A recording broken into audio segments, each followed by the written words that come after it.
அகங்காரம். ஒருமுறை நாரதர் இறைவனிடம் அகங்காரம் எங்கு சுவாமி ஆரம்பிக்கின்றது என்று கேட்டார்.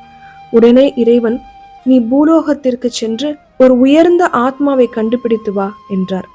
சுவாமி, எப்படி அத்தகைய மனிதனை கண்டுபிடிப்பது என்று கேட்டார் நாரதர்.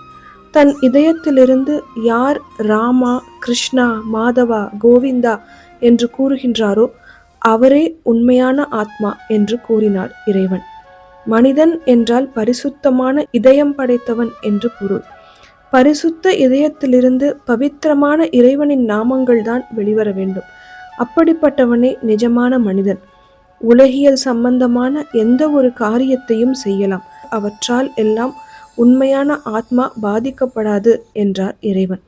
உடனே நாரதர் கூறினார், சுவாமி, நித்தியமும் நிரந்தரமாய் நான் கோவிந்தா நாராயணா என்று சொல்லி வருகிறேனே, நாமஸ்மரணை செய்யாத நேரமே கிடையாது என கூறலாம்.